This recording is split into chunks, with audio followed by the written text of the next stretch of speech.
Hello friends, स्वागत है आपका अपने चैनल यूजीसी नेट हिंदी साहित्य चैनल पर। इस माध्यम से हम हिंदी साहित्य की प्रिपरेशन कर रहे हैं, जिसमें हम आज की क्लास में पढ़ेंगे द्विवेदी युग।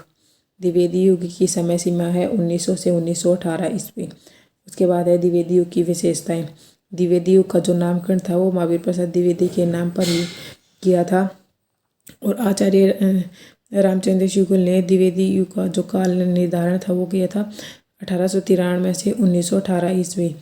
और आचार्य रामचंद्र शुक्ल ने इसे नाम दिया था नई धारा द्वितीय उत्थान। उसके बाद है डॉक्टर नगेंद्र ने द्विवेदी युग को जागरण सुधार काल नाम दिया था, और जो सरस्वती पत्रिका के प्रकाशन समय वर्ष से ही द्विवेदी युग का आरंभ माना जाता है। अगली है कि सरस्वती पत्रिका को 20वीं शताब्दी के आरंभिक चरण का विश्वकोश कहा जाता है। उसके बाद है कि राष्ट्रीयता की नवीन अवधारणा द्विवेदी युग में अपनाई गई थी, कि भारतीय युग के अनिश्चय राष्ट्र से अलग इस युग में राष्ट्रीयता जो भाव था वो देश प्रेम, अतीत गौरव आदि की भावना अभिव्यक्त हुई थी। उसके बाद है इतिवृत्तात्मकता। यह द्विवेदी युग की प्रमुख विशेषता है। बहुत बार क्वेश्चन में भी आता है, तो द्विवेदी युग की विशेषता जहाँ आएंगी वहाँ पे इतिवृत्तात्मकता इम्पोर्टेंट है। इस युग की अधिकांश रचनाएं इतिवृत्तात्मकता के आधार पर लिखी गई थी। उसके बाद है सामाजिक समस्याओं का चित्रण किया गया था। द्विवेदी युग में जो समाज में जो समस्याएं थी उन सब का चित्रण किया गया था, जैसे दहेज प्रथा, नारी उत्पीड़न, छुआछूत आदि जितनी भी समस्याएं थी उन सबको कविता का विषय बनाया गया था। उसके बाद है कि द्विवेदी युग में सभी जो काव्य रूप थे उनका प्रयोग किया गया था, जैसे प्रबंध काव्य, मुक्त काव्य, खंड काव्य, प्रगति काव्य। और इस युग में छोटे छोटे विषय को लेकर रचना की गई थी, और छोटे छोटे पदों की रचना की गई थी, कि छोटा छोटा विषय अपनाए गए थे और उसमें छोटे छोटे ही पद थे। अगला है कि द्विवेदी युग का जो काव्य था उसमें खड़ी बोली का प्रयोग ज़्यादा हुआ था, और महावीर प्रसाद द्विवेदी ने कहा था कि द्विवेदी की इस युग की जो भाषा है वह सुबोध है, शुद्ध है और रसानुरूप है। ठीक है, और इस युग में दोहा व सवैया तक सीमित न रहकर जो रचनाएं थी वो दोहा और सवैया तक सीमित न रहकर उसमें रोला, छप्पे, कुंडलिया, गीतिका, लावणी, हरिगीतिका अनेक छंदों का प्रयोग किया गया था। उसके बाद है इस युग के कवियों ने स्वच्छंदतावादी लेखन का प्रयोग किया, जैसे प्रेम व प्रकृति पर भी अपनी लेखनी चलाई थी इन्होंने। उसके बाद है कि इस युग के जो स्वच्छंदतावादी जो कवि है वो है श्रीधर पाठक, मुकुटधर पांडे और राम नरेश त्रिपाठी। उसके बाद है आचार्य रामचंद्र शुक्ल ने कहा है कि द्विवेदी युग के काव्य को आदर्शवादी प्रबंध काव्य परंपरा कहा है। द्विवेदी युग ने कहा है, मतलब आचार्य रामचंद्र शुक्ल ने द्विवेदी युग के बारे में कहा है। उसके बाद द्विवेदी युग के जो प्रमुख कवि हैं वो है, ये जो जितने भी कवि हैं ये क्रमशः हैं, जिसमें सबसे पहले आते हैं नाथुराम शर्मा शंकर, फिर श्रीधर पाठक, महावीर प्रसाद द्विवेदी, अयोध्या सिंह उपाध्याय हरिऔध, बाल मुकुंद गुप्त, लाला भगवान दीन, राय देवी सिंह पूर्ण, रामचरित उपाध्याय, कामता प्रसाद गुरु, चंद्रधर शर्मा गुलेरी, गया प्रसाद शुक्ल स्नेही, मैथिली शरण गुप्त, राम नरेश त्रिपाठी और मुकुटधर पांडे। ये द्विवेदी युग के जो प्रमुख कवि थे वो हैं। उसके बाद आते हैं द्विवेदी युग के जो कवि और उनकी जो रचनाएं थी वो सब। द्विवेदी युग के जो प्रथम कवि है वो हैं श्रीधर पाठक। श्रीधर पाठक का जन्म हुआ था 1859 ईस्वी में, उनकी मृत्यु हुई थी 1928 ईस्वी में। श्रीधर पाठक को खड़ी बोली हिंदी के प्रथम कवि स्वीकार किए जाते हैं, और ये स्वच्छंदतावादी कवि भी थे। श्रीधर पाठक द्वारा रचित प्रथम कविता गुणवंत हेमंत और खड़ी बोली की प्रथम पुस्तक एकांतवासी योगी है। ठीक है, इन्होंने एक तरफ देशभक्ति के लिए भारत उत्थान व भारत प्रशंसा जैसी कविताएं लिखी थी, वहीं दूसरी तरफ जॉर्ज वेंजन जैसी राम भक्तिपूर्ण कविताएं भी इन्होंने लिखी थी। उसके बाद है श्रीधर पाठक की रचनाएं। पहली रचना है मनोविनोद, उसका समय है 1882 ईस्वी। दूसरी रचना है गुणवंत हेमंत 1900 ईस्वी। कश्मीर सुषमा 1904। देहरादून 1915। सांध्याटन 1918। विनाशक 1920। भारत गीत 1928। जगत सच्चाई सार 1929। धनविजय और स्वर्गीय वीणा। ये तो है श्रीधर पाठक की मौलिक रचनाएं। उसके बाद आती है इनकी अनुदित रचनाएं। इनकी अनुदित पहली रचना है एकांतवासी योगी, इसका समय है 1886। जो मूल रचना थी उसका नाम था हर्मिट, और मूल रचनाकार कौन थे? गोल्डस्मिथ। और उसकी अंग्रेजी भाषा से खड़ी बोली में इन्होंने इसका अनुवाद किया था। दूसरी रचना है उज्जड़ ग्राम, कब की है? 1889 ईस्वी की। मूल रचना थी डेजर्ट विलेज, और रचनाकार थे गोल्डस्मिथ, और अंग्रेजी से ब्रज भाषा में इसका अनुवाद किया था इन्होंने। तीसरी रचना है श्राद्ध पथिक, इसका समय है 1902 ईस्वी। मूल रचना थी ट्रैवलर, इसके भी रचनाकार गोल्डस्मिथ थे, और किस में अनुवादित की थी? खड़ी बोली में इसका अनुवाद किया था इन्होंने। उसके बाद अगली रचना है ऋतु संहार, किसकी रचना है? कालिदास की, और संस्कृत से ब्रज भाषा में इसका अनुवाद किया था। उसके बाद है गडरिया, पांचवी जो रचना है वो है गडरिया और दार्शनिक। मूल रचना थी वो थी शेफर्ड एंड फिलोसफर, इसके रचनाकार थे ग्रे। उसके बाद श्रीधर पाठक के बाद जो अगले जो रचनाकार आते हैं वो है अयोध्या सिंह उपाध्याय हरियोध। इनका जन्म हुआ था 1865 में, और कब से कब तक है? 1947 में इनकी मृत्यु हुई थी। इनका जन्म हुआ था यूपी के आजमगढ़ में। इनको उपाधि मिली थी कवि सम्राट की। अयोध्या सिंह उपाध्याय को उपाधि मिली थी कवि सम्राट की। यह खड़ी बोली के प्रथम महाकवि कहलाए, परंतु आचार्य रामचंद्र शुक्ल ने इन्हें महाकवि नहीं माना। इनका जो प्रसिद्ध रस है वो वात्सल्य, करुण और श्रृंगार रस है। यह एक अलंकार प्रिय कवि थे, परंतु इनकी जो कविताएं हैं वो अलंकार रहित हैं। डॉक्टर गणपति चंद्र गुप्त ने इन्हें आधुनिक युग का सूरदास कहा है। इनका प्रिय छंद था सवैया। इनकी जो रचना है हरियोध की जो रचना है प्रिय प्रवास को खड़ी बोली का प्रथम महाकाव्य माना जाता है, जबकि आचार्य रामचंद्र शुक्ल ने प्रिय प्रवास को महाकाव्य नहीं माना। किन्हें खड़ी बोली का महाकवि कहा जाता है? आचार्य रामचंद्र शुक्ल ने नहीं माना, और इनकी जो रचना है उसे महाकाव्य कहा जाता है, जिसे आचार्य रामचंद्र शुक्ल ने महाकाव्य नहीं माना। इनकी प्रबंध रचनाएं हैं प्रिय प्रवास। प्रिय प्रवास का समय है 1914 ईस्वी। प्रिय प्रवास में 17 सर्ग हैं, वर्ग नहीं सर्ग, और इस पर इन्हें मंगला पारितोष पुरस्कार दिया गया था। कब दिया गया था? 1936 ईस्वी में। यह एक प्रबंधनात्मक विरह काव्य है। प्रिय प्रवास। प्रिय प्रवास में राधा कृष्ण को समाज सेवक के रूप में दिखाया गया है, ठीक है। और जो प्रिय प्रवास है उसमें कृष्ण के बचपन से लेकर मथुरा गमन तक का वर्णन है। उसके बाद है इनके प्रथम सर्ग को व्रजांगना विलाप कहा जाता है, कि प्रिय प्रवास का जो पहले नाम इन्होंने रखा था वो है व्रजांगना विलाप। इसके चौथे सर्ग में राधा का वर्णन है, और 10वें व 11वें सर्ग में उद्धव वर्ण है। और जो इनका जो लास्ट का जो सर्ग है 17वां सर्ग है उसमें प्रेम वर्णन है, और इसकी जो शैली है वो भ्रमर शैली है और ब्रज भाषा है प्रिय प्रवास की। उसके बाद अगला है पारिजात। इनकी रचना है पारिजात। इसका समय है 1937 ईस्वी 1940 भी माना जाता है। इसमें 17 सर्ग है। यह एक प्रबंध काव्य है, और उसमें धार्मिक व आध्यात्मिक विषयों का वर्णन है पारिजात में, ठीक है। उसके बाद है वैदेही वनवास। वैदेही वनवास का समय है 1940 ईस्वी।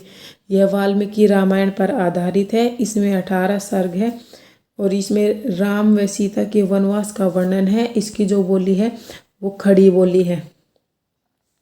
ठीक है, वैदेही वनवास, वनवास में कौन गए थे? राम और सीता। ठीक है, और इसकी बोली क्या है? खड़ी बोली है, 18 सर्ग है। उसके बाद है पारिजात, इसमें धार्मिक और आध्यात्मिक विषय हैं। और प्रिय प्रवास का समय है 1914 ईस्वी, इसमें 17 सर्ग है और ब्रज भाषा है और कृष्ण का वर्णन है। उसके बाद इनकी जो अगली अन्य रचनाएं हैं वो है हरिऔध की, वो है कृष्ण स्तक, कबीर कुंडल। कृष्ण स्तक का समय है 1882 ईस्वी, कबीर कुंडल 1899 ईस्वी, रसिक रहस्य 1899, प्रेम प्रपंच 1900, प्रवाह 1900, वारिधि 1900, प्रेम पुष्पहार 1904, काव्य उपवन 1904, ऋतु मुकुर 1917, पद प्रमोद 1920, चुभते चोभते 1924। यह एक मुहावरेदार रचना है इनकी। अगली है उपहार, उपहार का है 1928 ईस्वी। अगली रचना है रस कलश 1931 ईस्वी। ये इधर आएगा चोखे चोप दे। ठीक है, चोखे चोप दे। ठीक है, उसका समय है 1932 ईस्वी।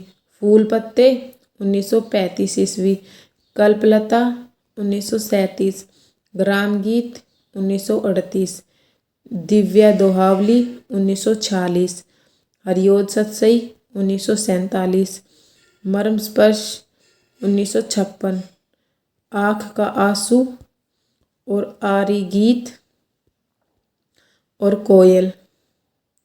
ये हरिऔध की जो रचनाएं थी, वो प्रबंध जो रचनाएं थी वो 3 थी, जिसमें प्रिय प्रवास, पारिजात और वैदेही वनवास। और उसके अलावा इनकी जो अन्य रचनाएं थी वो ये 23 अन्य रचनाएं थी इनकी। उसके बाद आता है मैथिलीषण गुप्त। मैथिलीषण गुप्त का समय है 1886 से 1964 ईस्वी। ये मैथिलीषण गुप्त का समय सीमा है। इनका जन्म कहाँ हुआ था? झांसी चिरगांव में। ये राम भक्त कवि थे और इनके जो पिता थे, पिता का नाम था सेठ रामचरण गुरु, और इनके जो गुरु थे वो थे महावीर प्रसाद द्विवेदी। मैथिलीषण गुप्त के गुरु कौन थे? महावीर प्रसाद द्विवेदी। यह द्विवेदी युग के पूर्णतः प्रतिनिधि कवि वाले कवि थे मैथिलीषण गुप्त। मतलब द्विवेदी युग के जो प्रमुख कवि थे उनमें आते हैं मैथिलीषण गुप्त। इनकी रचनाएं पहले कोलकाता से निकलने वाले वैश्य उपकार पत्र में छपती थी, परंतु बाद में सरस्वती पत्रिका में छपने लगी थी। इनका जो मूल नाम था वो था मिथिला दीप नंदिनी शरण। ठीक है, और 1952 ईस्वी में ये राज्यसभा के सदस्य बने थे रहे थे। उसके बाद है मैथिलीषण गुप्त को महात्मा गांधी द्वारा 1914 ईस्वी में इनकी जो रचना है भारत भारती रचना पर राष्ट्र कवि की उपाधि मिली थी। ठीक है, कब मिली थी? 1914 में। किस रचना पर? भारत भारती रचना पर। किसने दी थी? महात्मा गांधी ने। उसके बाद अगला है मैथिलीषण गुप्त ने महावीर प्रसाद द्विवेदी की शरण में साकेत काव्य लिखा था।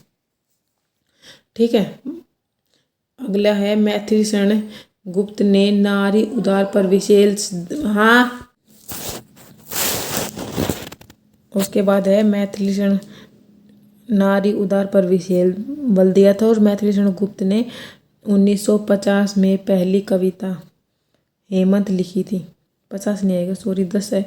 1910 में हेमंत लिखी थी, जिसे महावीर प्रसाद द्विवेदी ने कविता कहकर लौटा दिया था।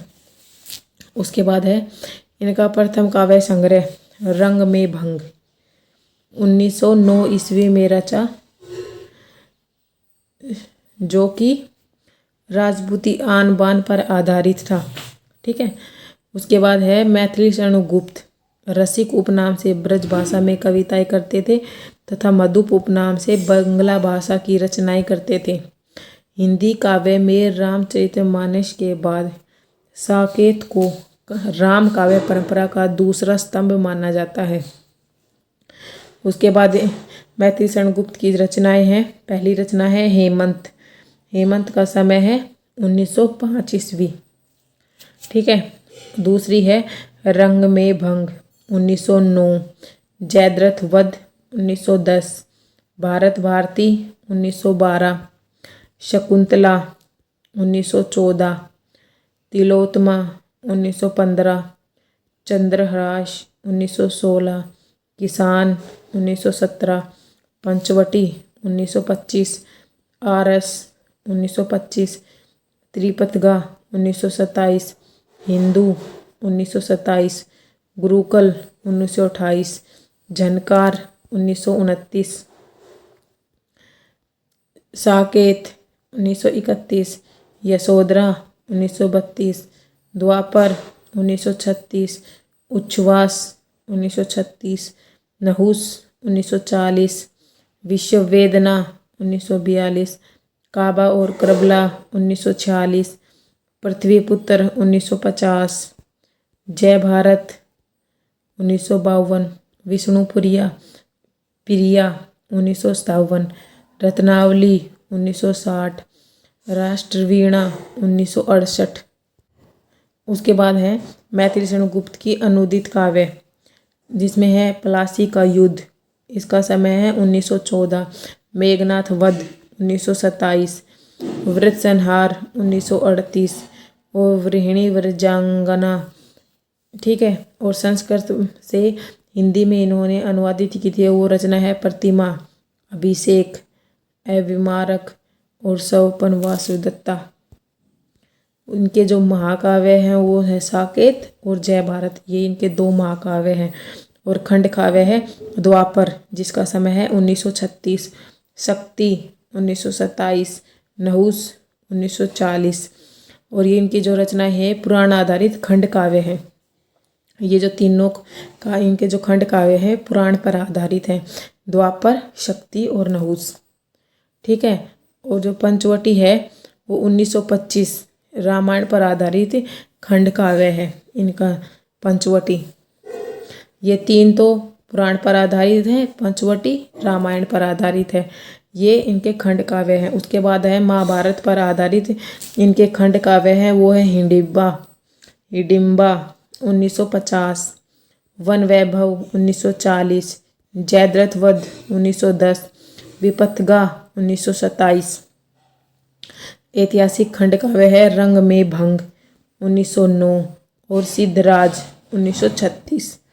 उसके बाद है चित्रात्मक खंड काव्य, चरित्रात्मक खंड काव्य, यशोधरा 1932, विष्णुप्रिया 1957, रत्नावली 1960, कुणाल गीत 1942।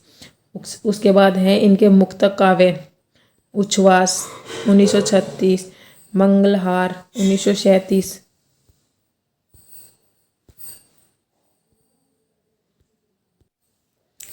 आस्वाद 1938, पद प्रबंध 1912 ईस्वी।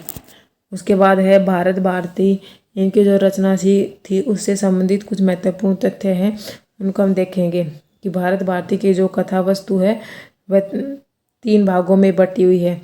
पहला है अतीत खंड, वर्तमान खंड और भविष्य खंड।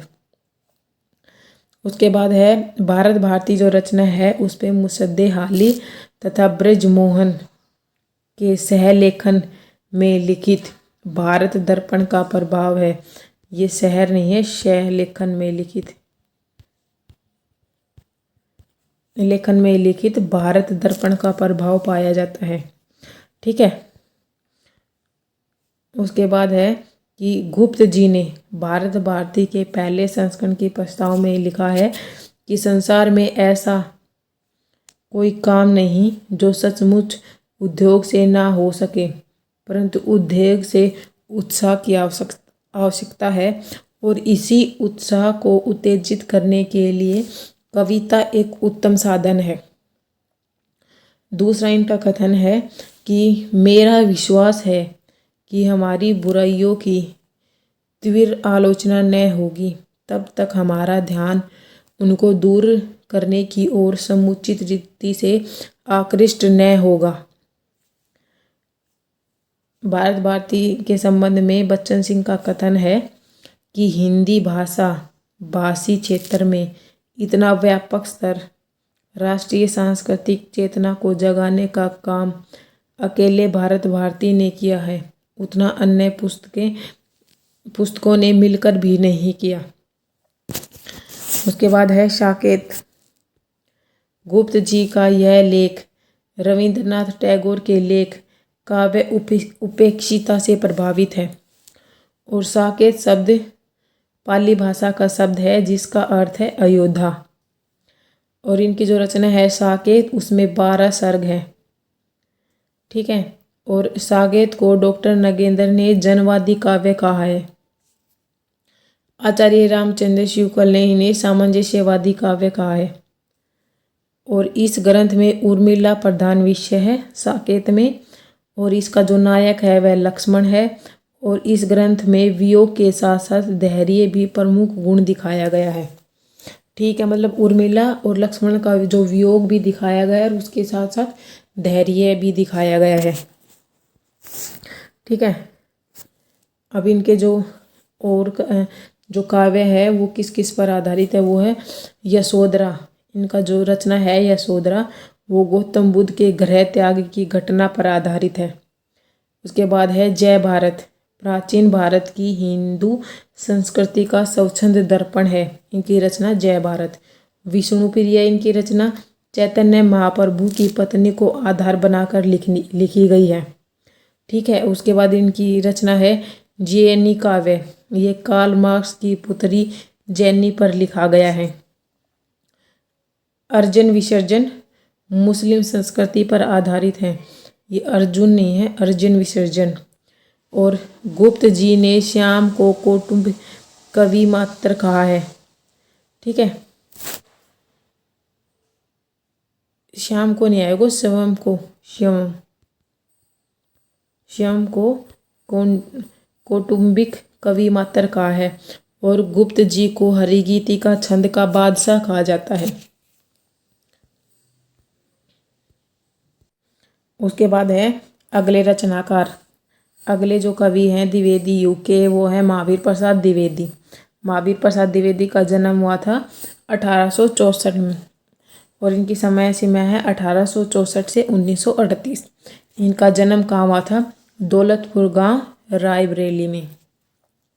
महावीर प्रसाद द्विवेदी की प्रेरणा से मैथिलीशरण गुप्त, गया प्रसाद शुक्ल स्नेही तथा लोचन प्रसाद पांडे जैसे कवि प्रकाश में आए थे। ठीक है। आचार्य रामचंद्र शुक्ल ने कहा था कि हम महावीर को पद रचना की एक प्रणाली के प्रवर्तक के रूप में मानते हैं। महावीर प्रसाद द्विवेदी गद्य और पद दोनों के लिए खड़ी बोली में सामान्य बोलचाल की भाषा को इन्होंने महत्व दिया था। गद्य और पद दोनों में खड़ी बोली का जो सामान्य बोलचाल की जो भाषा थी उसको प्रधान महत्व दिया था।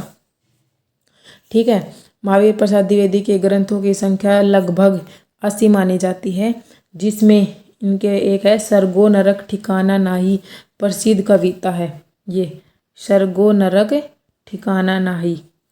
इनकी जो मौलिक रचनाएं हैं वो है काव्य मंजूषा, सुमन, कान्य कुब्ज, अबला विलाप, देवी स्तुति स्तक, कान्य कुब्ज और कविता कलाप। इनकी अनुदित रचनाएं हैं विनय विनोद, विहार वाटिका, ऋतुतरंगिणी, गंगा लहरी, स्नेहमाला और कुमार संभव सार आएगा इधर, कुमार संभव सार। इनकी अनुदित रचनाएं हैं। उसके बाद अगले जो कवि हैं वो है नाथूराम शर्मा शंकर। इनका समय है 1859 से 1932 ईस्वी। इनका जन्म है अलीगढ़ यूपी। इन्हें उपाधि मिली थी भारतेंदु प्रागेंदु की, इनको उपाधि दी गई थी। और इनकी रचनाएं हैं, नाथूराम शर्मा शंकर की रचनाएं हैं अनुराग रतन 1903, शंकर सरोज 1904, शंकर सर्वैश्य 1915, गर्भ रंडा रहस्य 1917 ईस्वी में। यह एक प्रबंध काव्य है जिसमें विधवाओं का मंदिर में प्रवेश वर्जित है उस पर का वर्णन है। ठीक है।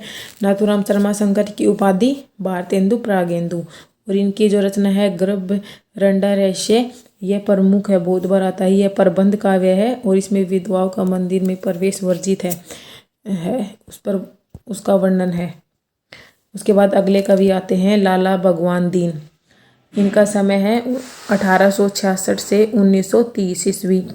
इनकी रचनाएं हैं वीर छत्रराणी, वीर बालक, वीर पंचरतन और नवीन बीन। ठीक है। अगले कवि हैं राय देवी सिंह पूर्ण। इनका समय है 1868 से 1920 ईस्वी। इनका जन्म हुआ था जबलपुर मध्य प्रदेश में। इनकी रचनाएं हैं धराधन धावन 1902 ईस्वी में, मृत्युंजय 1904 में, राम रावण विरोध 1906 में, स्वदेशी कुंडल 1910 ईस्वी में। यह खड़ी बोली की रचना है। वसंत वियोग 1912 में, यह भी खड़ी बोली की रचना है। अमलतास और नए सन का स्वागत 1910 में, और नवीन संवत्सर 1968 में। उसके बाद अगले कवि हैं कामता प्रसाद गुरु 1875 में से 1847 इनकी समय सीमा है। इनका जन्म हुआ था सागर जिला मध्य प्रदेश। इनकी रचनाएं हैं भौमासुर वध, विनय पचासा, पद पुष्पावली, खड़ी बोली की रचना है, दासी रानी और शिवाजी। अगले जो कवि हैं वो है लोचन प्रसाद पांडे। इनकी समय सीमा है 1886 से 1959 ईस्वी।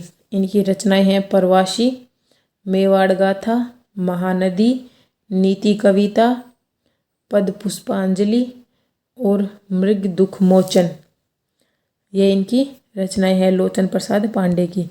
उसके बाद अगले कवि हैं सोहनलाल द्विवेदी। सोहनलाल द्विवेदी का समय सीमा है 1906 से 1988 ईस्वी। इनकी रचना है भैरवी, इसका समय है 1942, वाशिव दत्ता 1947, कुणाल 1945, चित्रा 1942, प्रभाती 1944, युगधारा 1944, पूजा गीत 1946, सेवाग्राम 1946। ये सोहनलाल द्विवेदी की रचनाएं हैं। उसके बाद है रामचरित उपाध्याय। इनकी समय सीमा है 1872 से 1938 ईस्वी। इनकी रचनाएं हैं राष्ट्र भारती, देवदूत, देवसभा, विचित्र विवाह, रामचरित चिंतामणि, कुणाल कादम्बिनी और श्रुति मुक्तावली। ये रामचरित उपाध्याय की रचनाएं हैं। उसके बाद हैं श्याम नारायण पांडे। उनका समय है 1907। इनका समय है 1907 से 1991 ईस्वी। इनकी रचनाएं हैं हल्दी घाटी और जौहर। वीर रस के प्रसिद्ध कवि हैं श्याम नारायण पांडे, और राष्ट्रीय चेतना के कवि भी कहलाते हैं। इनके जो हल्दी घाटी जो रचना है वो महाराणा प्रताप के जीवन पर आधारित है और यह एक प्रबंध काव्य है। उसके बाद आते हैं द्विवेदी मंडल के जो कवि थे वो, जिसमें सबसे पहले आते द्विवेदी मंडल के कवि में आते हैं हरिओद, महावीर प्रसाद द्विवेदी, मैथिली शरण गुप्त, रामचरित उपाध्याय, लोचन प्रसाद पांडे और गिरिधर शर्मा नवरत्न। उसके बाद आते हैं स्वतंत्रतावादी धारा के जो कवि थे वो थे श्रीधर पाठक, रामनरेश त्रिपाठी और मुकुटधर पांडे। उसके बाद है द्विवेदी मंडल के बाहर के जो कवि थे वो, कि मतलब द्विवेदी मंडल के कवि थे उसके अलावा जो अन्य कवि थे वो थे नाथूराम शर्मा शंकर, लाला भगवान दीन, राय देवी प्रसाद पूर्ण, कामता प्रसाद गुरु और गया प्रसाद शुक्ल स्नेही और रूप नारायण पांडे। उसके बाद हैं भाषा काव्य परंपरा के प्रमुख कवि एवं उनकी रचनाएं, जिसमें पहले आते हैं जगन्नाथ दास रत्नाकर। इनका समय है 1886 से 1932 ईस्वी। इनकी पहली रचना है हिंडोला, जिसका समय है 1994 ईस्वी। हरीशचंद्र, कलकाशी, श्रृंगार लहरी, गंगा अवतरण 1927 ईस्वी में, उद्धवस्तक 1929 ईस्वी में और विराष्टक। उद्धवस्तक इनकी मतलब इम्पोर्टेंट रचना है जगन्नाथ दास रत्नाकर की। उसके बाद अगले कवि हैं सत्यनारायण कविरत्न। इनका समय है 1880 से 1918 ईस्वी। भ्रमरदूत, प्रेमकली और हृदय तरंग। हृदय तरंग इनकी जो रचना है ये इनकी समस्त रचनाओं का संकलन है। ठीक है, ये हमारे द्विवेदी युग आज पूरा हो गया। अगर आपको वीडियो अच्छी लगे तो लाइक शेयर एंड सब्सक्राइब करें। Thank you for watching.